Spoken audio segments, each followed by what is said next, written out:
It's like, do you know what? We're gonna start off with a shot. Because a shot. Not a shot. That's a shot, right? Is it? Yeah, it is. Is it in? Okay, cheers. Cheers. Hello.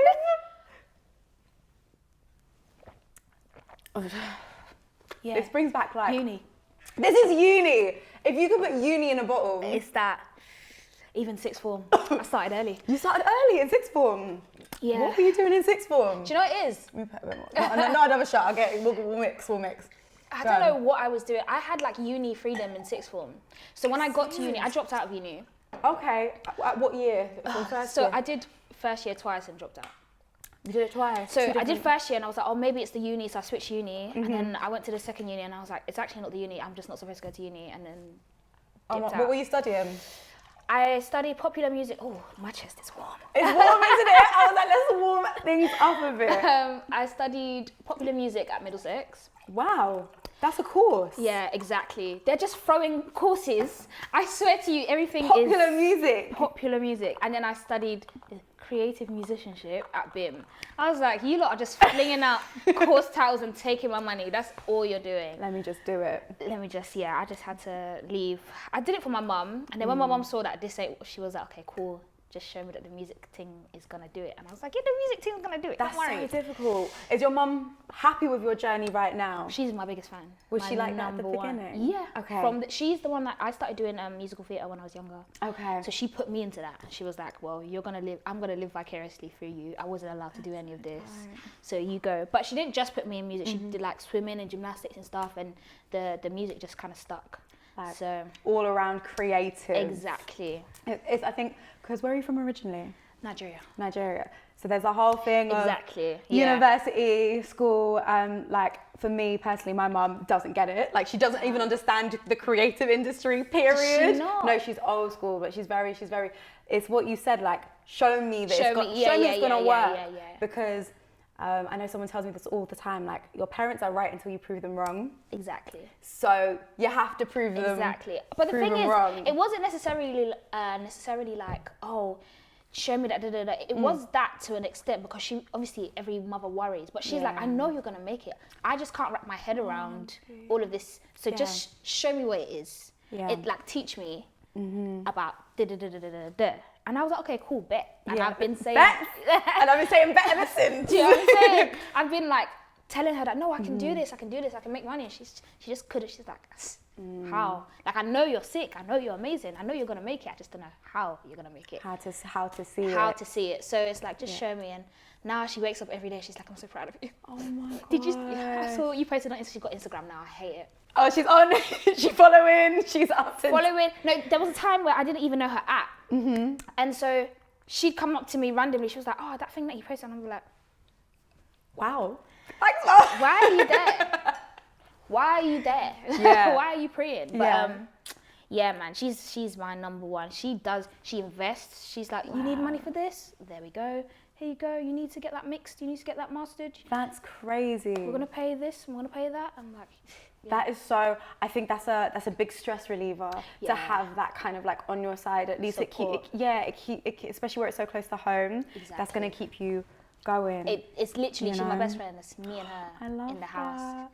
Just me and her. So you've got no siblings? No siblings. I'm the only child, and then she's a single mum, and it's just literally us. It's like having each other's exactly. It's like having a roommate. I love that. At the house. That's amazing. No, so how long? When was the first time you put something out?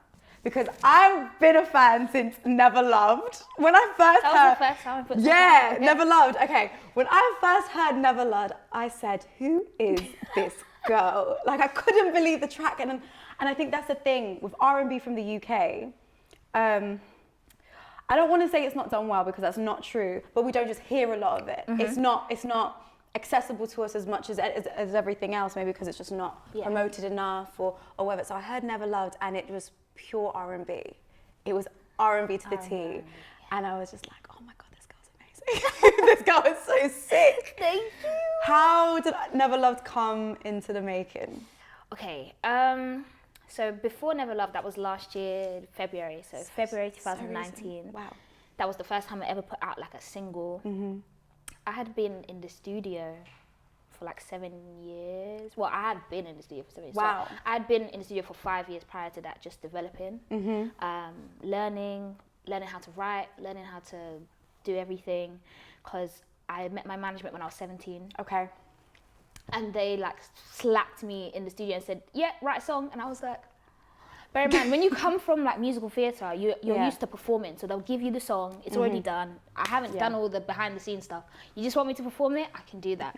But I was not used to like sitting down and writing my own stuff. Okay. So they kind of got me in and started writing. And then when they saw that I was at a certain level, they put me in with different producers and stuff. And one of the first producers I met through this producer called Captain is Big J, who made Never Loved. And it was our first session. And it was like 30, 45 minutes. I was like, I've got something to say. I'm going through a breakup. He's pissing me off. I don't like it. He's not giving me the closure I need. So I'm going to write. And I was angry at my dad as well. And I was like, I can't lie, I felt that. And I don't know if it was because the writing felt so real and vulnerable, and I think when that happens, people just connect it. So you're screaming you're screaming the lyrics. You go know like better than like sooner than later, like, oh, it was. Like, I have something to say. Yeah. None of you are like talking to me properly and effectively. So I said, let me tell you about this man. He showed me love, and then he ran from me. He doesn't know that I'm a bad bee. I think I hate him like my daddy. Oh my God, listen. That was it. Good. That was literally it. It was like, you know when you're in like situations, you're like, but you chose me. And now you talk to me. And now you're Yeah. And I think that's the skill to writing is tapping into relatable situations. Experiences and stuff. But the fact that you're saying 7 years, like I, that's sticking with me, because it's with time, you almost want to, it's not that you want to blow straight away. Yeah. But it can be frustrating, and you can get impatient to think, okay, so when is it going to happen? For me, I was very frustrated in that 5 years before Never Love came out. But I look back and I am so grateful. Like, I think every artist should go through artist development. Whether it's, I was lucky because I started at 17, so I'm still young, so I still can, do, and even if you're older, you can do whatever. But like, I feel like depending on your skill set, everyone should go into artist development, because when you go out into this industry, this big bad world, you don't want anyone laughing you out of a room. Have shame. Oh my God, humble yourself. Humble yourself. Have shame, because what's a lot of the times artists in their group, in their immediate friendship group, they're the best. Do you know what I'm saying? And you're surrounded by yes surrounded by yes people, and then you go into a session and you see someone body a tune, and you're like, words. Am I supposed to even be doing this? This ain't what I'm supposed to be doing. So it was nice to get to a certain level where people were rating me and wanted to work with me, so that at least I didn't have, like, I wasn't like, I was offering something. And that's what I kind of I hold that deep to my heart. Like, I need to offer something in this situation. Otherwise, why am I doing it? It's like that argument of entitlement. So not feeling like you're entitled to anything, but knowing that you deserve it because you've worked for it. And you've spent, but 7 years is a long time. It is a long time. How old were you when you really started getting involved into, like, the songwriting? I'm in studio sessions now. I'm really getting that feeling. I think I was, from 17 to 19, I was kind of getting my feet in. And then from like 19 to 21, I was in the studio every day. I love it. Every single day. How did you meet your management? This is a long story. Okay, cool. Have to start from the genesis. The genesis. Please help yourself to some food if you want some spare snacks, because I don't know if you've ate. I haven't. And I'm drinking. I went to drum school, like I said, and my friend, who was a big Beyonce fan, and I was also a big Beyonce fan, called me. And you know how, like, in secondary school, you don't really think about money. I definitely wasn't thinking about money. Now people are. But I had like a little savings thing, because I got a bursary kind of thing, and I just, kept a little savings pot. And she called me one day, and I was in sixth form. She was like, I've got a spare ticket to see Beyonce. Do you want to come? And I was like, yeah, how much is it? And I shit you not, it was the exact amount in my savings account. And I was like, okay, cool. take it. So I went. She said, take it. Take all my Take my coins. coins. The only person that can take all my coins is Beyonce. So she got the tickets and we went. And I just watched her do what she does. And I was like, huh? And I was on the train home. Like, I'm on the train home. I'm not on stage doing what she's doing. The name Last Train Home, yeah. But I was like watching her, like, I don't know what it is, but I'm not supposed to be on this train going home with all these people. I'm supposed to be on stage doing what she's doing. And she inspired a greatness in me that I just didn't understand. And from then on, I was like, I want to inspire greatness in others, but in order to do that, you kind of have to be great as well.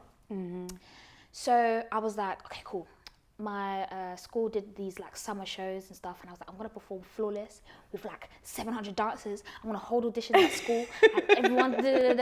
I promise you, like all of the school, because I was like, you know, you have those mini celebrities in school. That was me. Oh, okay. Sorry. Sorry, sis. And it's not even because like I wanted it. It's because the teachers always lent on me because they're like, yeah, Bella's gonna sing at the open day. She's gonna sing at this. She's gonna sing at that. So it was like they always like called me to do things. So I was like, okay, cool. I'm just gonna hold auditions, and like 30, 40 girls came and was like, yeah, we want to dance for you. And I was like, okay, cool. Did Flawless, and then there was a girl whose mum at the school held a like festival in the area, and she was like, yeah, can you come and perform this at the festival? And I was like, yeah, cool. And we were gassed because we were like, oh my gosh, it's our first festival, our first show, blah blah. Got there and no one was there. But couple. 3 or 5 minutes before I started performing, it started pouring down with rain, and it was an outside festival, so it was a gazebo. So people had to come into the tent, even though they weren't really there for the show. Yeah. Just to shield from the rain, and it literally they're announcing my name, so everybody's in this tent. Wow. And so we started performing, and my management just so happened to be there, like watching. And that day they were like, "Yep, we're gonna sign her today. She's gonna be our artist, and that's it." And Amazing. I was like, "This is God," because I was like, "What the hell? Why did it start raining before we started performing?" And literally after it stopped, everyone was like, "Okay, cool, it's clear up now. We can go."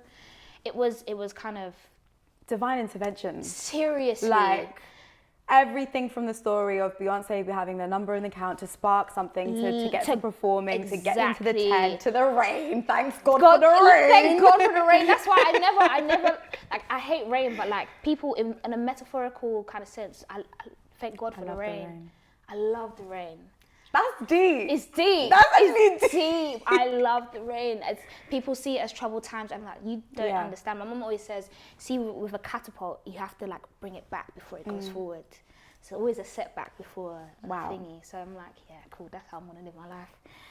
And you've been living it. I've been living it ever since. Yeah. So my management just took me under their wing and was like big brothers, and they were like, and it's been a really great experience as well with them, like the development process, the getting you in. Exactly. It's been, and it's just become family now. It's more like. Do you think that's important? It's so important. So I think with artists, a lot of the time, what I hear sometimes, whether it's management, because as a manager, it is more than just like paperwork and bring like you. Some people do want that kind of, especially, I don't know, I'm an emotional person. Yeah. So I know that I like emotional support. Yes. Yeah. So it's kind of finding that balance between being, you know, the business side of things, but also being able to support you as an artist and a person and as a woman, you know, coming into this thing, fresh, new, dealing with all the trials and tribulations you're going to feel, like, because a black woman, and R&B in the industry, it's not. It's in the UK. I think about this often. It's mad. It's very difficult. Do you know what? With my management, because it's so deeply rooted now, it's so much like family. When it comes to the business side, I just trust them. I trust them with my life. Okay. So it's like, I know not all situations are like this. I'm just in a very unique predicament where it's like, almost like my big brothers came and helped. Some people just want management to handle their business. Yeah. Because it works for them and they can do everything else. But they've invested like time, money, effort emotional support. And I'm an emotional person as well. But what I loved about having men on my team is that they bring the logic, they provide the logic and the balance. I'm about balance. And even with the producers that I work with, like, being a black woman in the UK, they acknowledge the obstacles, but they talk to me as if it's not a factor. It's like, you're sick, this is it, this is music, we're gonna do this, done. Love it. Finished. End of story. And so, and I hear it, because you need an element of that to almost push through. Yeah, because realistically, you're going to have to work harder. Exactly. But you just have to acknowledge that and be aware of it and do it. Exactly. Because it's like, otherwise, are we just complaining about it? That's it. And that's bringing back and like, no, because we're gonna do it. Whatever it takes, it's going to happen. Yeah. I feel like what they do is allow me to acknowledge it and then look at my success, my accomplishments, and go, despite that, you know, you still did this. Despite that, you still did this. So it's don't really complain about it. Yeah. It is what it is. The music's gonna go, and it's all about the music. Yeah. For me, it's always about the music. So going into that just very quickly, because I do want to get into like, not only who is Bellah, but what does Bellah think of certain things as well. I'm ready. So we touched up on, you know, the R&B scene in the UK, being a woman, being a black woman. And and a lot of people say the R&B scene in the UK is probably the hardest to break periods. Why do you think that is? And how are you like maneuvering around that? Because R&B isn't inherently ours. So it's going to be harder to identify with something that isn't ours, that we've adopted. But having said that, it's about studying. If something's not yours, you study. If something isn't, if you're not good at maths, you have to study for maths in order to get your A kind of thing. So it's just about studying the craft, studying what R&B is, what it's about, who came before you. I can't lie, we had one of the hardest R&B groups, Flowetry. But again, Flowetry focused so much on the music that Flowetry is an international act. A lot of the time, when we get it right in the UK, it's everywhere. Yeah. Look at and not just R&B. Look at the Beatles. Look at Amy Winehouse. Look at Sade. Look at Adele. Like, these are household names everywhere. We have a spirit of excellence in the UK. It's just we don't apply it all the time. So when we apply it, it becomes a worldwide territory kind of thing. And I think even UK artists need to stop thinking UK, rep the UK, we're from here, this is what built us, and X, Y, and Z. But it's like, our team can go global. Do you think that Americans, so when a lot of people say, let's go global, and then the instant argument is, but we're not trying to pander to the Americans, we're not trying to do this. Do you think that's almost like a defense mechanism of saying, in case we don't blow over there, we're not trying to pander it? By them saying that, they feel like the USA is the rest of the world. Yes. That's basically what you've said. And that's not the case. You have put them on a pedestal. That's why you're saying this. Going global USA is not the world. Yeah, there's France, there's Europe, Africa, Australia, Africa. Do you get what I'm saying? There's so many markets that you can tap into. Even somewhere like Africa, the pockets within Africa are different. It's crazy. Yeah. So being global isn't just being amazing in the States, it's being amazing everywhere. So you want your sound to be known everywhere. Like, you want to be a big artist, or maybe you don't, right? Okay. But the thought of being international needs to, out of British or UK artists' head, needs to stop thinking it's a USA thing. It's everywhere. I agree. The USA is great. They dominate the entertainment market. Their biggest export, well, at least for black African Americans, their biggest export is entertainment. We want them to like our stuff, but if they don't, that's okay too. Okay. If your market's in Africa, then your market's in Africa. If your market's in Sweden, then your market's in Sweden. Like, it's not just the USA. But I understand why people would think that automatically, because of how big their influence is. Yeah, I do get it. I do get it. On us. Yeah. Even though people want to like deny it, like they have, African American culture has had a serious. It dominates like culture in general. Exactly. Whether it's like a Pepsi advert all of a sudden, and now it's like almost popular culture. Exactly. And now it's literally the power of that goes hand in hand. Exactly. But I think we're catching up. Like recently, we're making seeing, such strides. And I love it. Someone recently said to me that Americans, when they talk about foreign things, they talk about Europe. Yes. And when they're talking about their cars and the X, Y, and Z, it's like we're I don't know how to explain it. We're an asset. We just need to learn how to work it. Okay. Do you get what I'm saying? Have you figured out how to work your asset? Or is that like, because technically Bellah, as a brand, as a musician, as an artist, is an asset. So how are you figuring it out?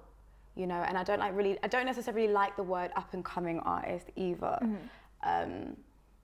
Even though that's what I guess people would like label it as, but that's one of, I think, the hardest things to maneuver is, okay, like, who am I going to be and who am I going to represent and what am I bringing? So even navigating through that. What am I bringing? I think I want to bring quality. I want to bring like almost a level of like trustworthiness. Like say if the UK was like, okay, we've got artists here, are gonna shell it. Yeah. It's like we can call on Bellah's name. Do you know what I'm saying? Got it. That's what I want to bring. I want to bring incredible music. I want to bring music that makes people feel. And I think that's the best thing about my journey so far is that people have been messaging me about like when the in the meantime came out, when Good Thing came out, everyone was like, excuse me, why are you shouting? And why are you shouting? I love that phrase because it's like, I hear you. Literally. And I just love it because I know how I feel when I listen to a record for the first time and I'm like, oh my God. Yeah. So the fact that people are doing that for my music, that's like I've already like achieved half of the goal. I just need a house and a car now. I need a house. I need the bag. I need the bag and I need the car. But yeah, I want people to feel like deeply because I feel like when people feel your music, not just hear it and all that sounds like, when people feel, those are the people that are going to come out to your shows. Those are the people that are going to buy your merch or whatever. Yeah. Those are the people that are going to ride for you 100%. Till the wheels fall off. Because they buy into you. Exactly. And not in like in a fake way, but what you say resonates with them. Exactly. And that's why, like, you know, how Beyonce made you feel at that concert deeply is like how you want to impact someone. Exactly. I want to inspire someone to be great. Yeah. So like I want someone to be like, wow, I'm in awe of this. Yeah. I can do this. Let me do it. I don't want it to be like, I can do this, it's attainable. I want it to be, I can do this because I feel like I can. Like, this is it. Yeah. Yeah. That's what I want. That's interesting. For my brand. Yeah. Like I feel like Her does this very well. Her can fall off the face of the earth and say, okay, I've got an album coming, and we'll be like, yes. We're buying into you. I want to hear it. I want to hear it all. Summer Walker's kind of got that. Yeah, she's got that relatability factor. Yeah. Drake has that. Frank Ocean has that. Frank Ocean is the king like of it. Yeah. Go away. Come back in 2029 and give you like something, and we'll be like, wow. Yeah, thank you. Yeah. Not even just wow, thanks. Thank you for this. Thank you so much. Thank you, sir. It must have been so hard for you, but thank you for blessing us mere mortals. Like literally. Yeah. I like that kind of impact where people are waiting, anticipating. That's what I want, because then at least I know that there's a supply, there's a demand, and there's almost a vacuum when I'm not about. That's what I want to create. How do you think that's going? Like in terms of like the journey now, you're starting to get I think the recognition, because I know a lot of people who actually do know you, especially people that listen to music here. Bella's amazing. How is that? Has that been a shock for you, or is it like something you're getting to grips with? Is that something you almost need to prepare yourself for as well now, going further with new music coming out and elevating again? It's always weird when It's weird because obviously Never Love came out and that was last year, and there was the first group of people to be like, oh, Bellah. And then those were the people. Sorry to interrupt you. When Never came out, Never Loved came out. I'm like, changed off something already. Was there a delay when it hit for people, or did it hit straight away? Straight away. Okay. And I wasn't expecting that. Yeah. I genuinely wasn't. Because sometimes it's like, you know, a couple of months, and let it sit. Exactly. And then, but this straight away. Straight away. I went to sleep and woke up. And you know on Instagram when people give you loads of notification, it doesn't go above 20. Yes. Right? So I thought, and I didn't know that at the time. So I thought, oh, okay, 20 people are rocking with it. I was like, no, this is like 100 and something people like messaging you. And I was like, oh, okay. This is a lot. This is a lot. This is what we're going to do. Heard you. Okay. But there were people who, like, I was doing covers and stuff on Instagram and stuff.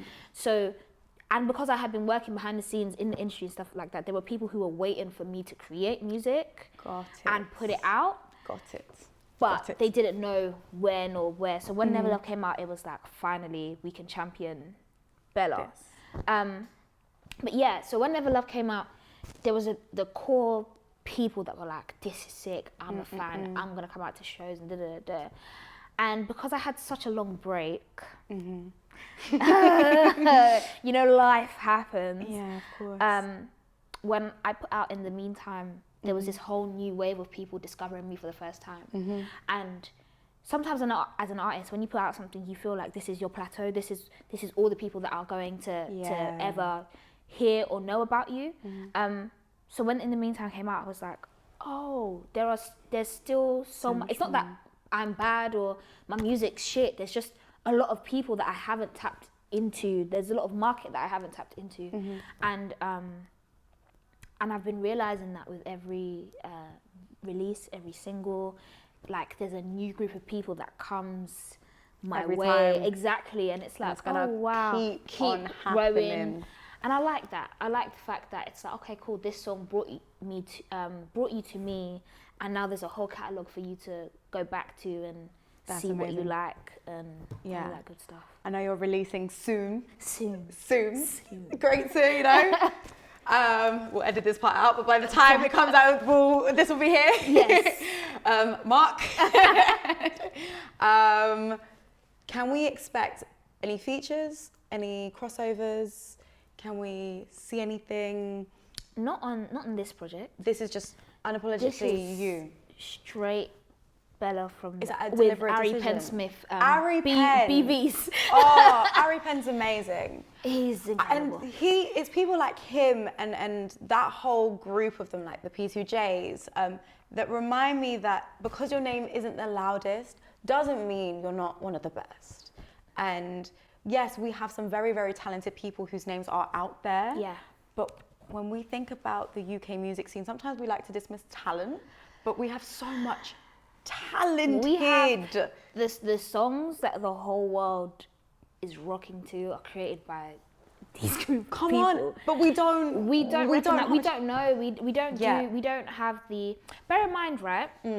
We're sitting here as lovers of music, right?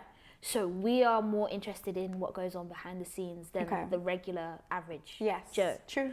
So the average Joe does not give a heck about credits and who wrote this and who penned this and who did this, right? Whereas we're like, it's frustrating for us, but I had to realize that there's some people who just don't know about what's going on behind the scenes. Yeah. So you just kind of have to. They're incredible. They are. So, and they know that. They know who they are. It's always amazing to see them at work and stuff. But yeah, it's a lot of on this project. It's Bellah with Ari Penn-Smith BVs and Alexander Lewis, who did If I Were You. Yes, I love that song. Thank you. And that's one thing I will say that you do so well. Is it's very R&B, like it's undistinguishably R&B. Yeah. It's not almost trying to do something. Someone was telling me there was no such thing as pop music, as in it's like, you know. It's whatever's popular. It's whatever's popular, which I actually do agree to an extent, but I don't feel that pop aspect to it. Yeah, there's a pop feel. Yeah, I feel it's still very R&B, but current and not dated. Yes. Which is an art. Yes. It's a real art. Yeah. So like, pick up your like, is it easy for you to work with people, or like, does there have to be a connection there, or can you just, you know, you bring up yourself a lot? Yeah. Has to be a connection. Okay. There has to be an affinity between me and the producer or the writer or X, Y, and Z. Like, I have to love you, mess with your work, think you're talented, and vice versa. Because I can't go in thinking, oh my gosh, this person's so incredible, even though I have, right? Honestly, my first session with Ari, I was like... So did you know about Ari before? I knew about him. Okay. Not incredibly, like, I wasn't into his discography like a crazy person. Yeah. But I knew about him, and I knew what he was capable of, and I knew that everybody loved him, because everyone around me was like, Harry. And I was like, don't say it like that, because I don't know what's gonna happen. I know already it's gonna be like... I was like, don't say it like that, because I don't know what's that. Yeah, so I was a bit nervous, because I was like, but what was nice was that in the session I asked him, I was like, what do you think I need? Because clearly you're the better person in this room. Okay. What do I need in order for us to elevate? And from then it was a love story.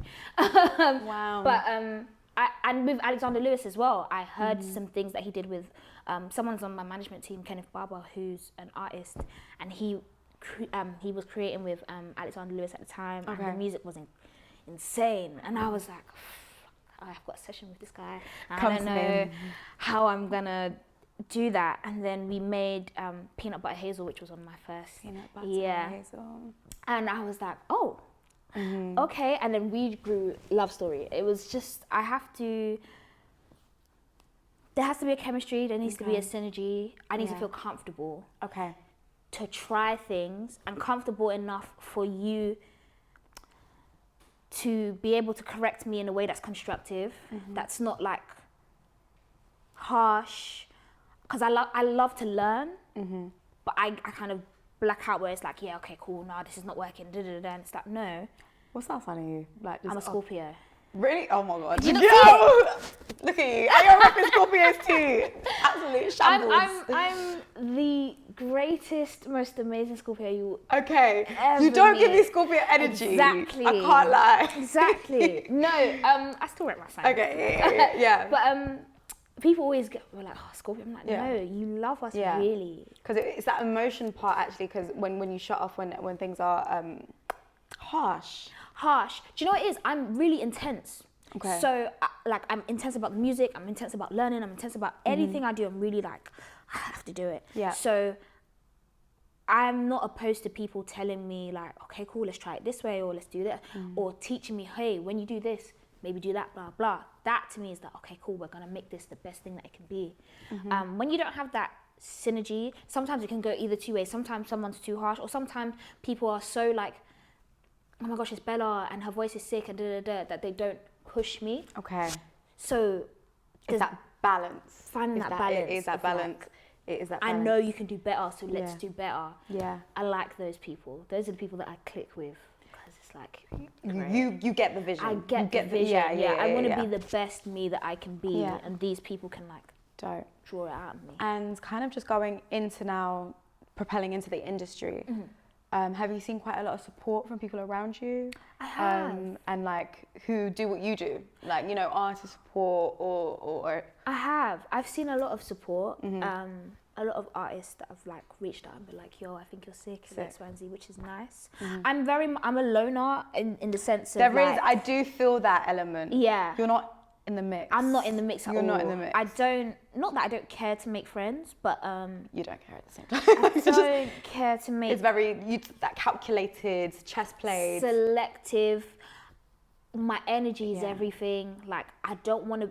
I'm also very much a person who doesn't like doing things without intent. Like, we don't have to. Like, in life, if we weren't in the industry, in life, we may not be friends. No. So we don't have to be friends now that. But it's a game. Like, you know when people say charge it to the game? Like, it's the game. Literally that. As in to the point you can even see things on socials and run through, and you're just like, well, this is the game. This is literally. This is your marketing. Exactly. This is your, you know.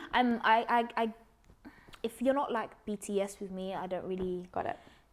care. Okay. But like there are R&B, like me and Amelia, I love her. She's my babe. Incredible. She's incredible. Yeah. Love her to pieces. Delapo, I think she's great. Yes. Rebecca Garten, she's dope.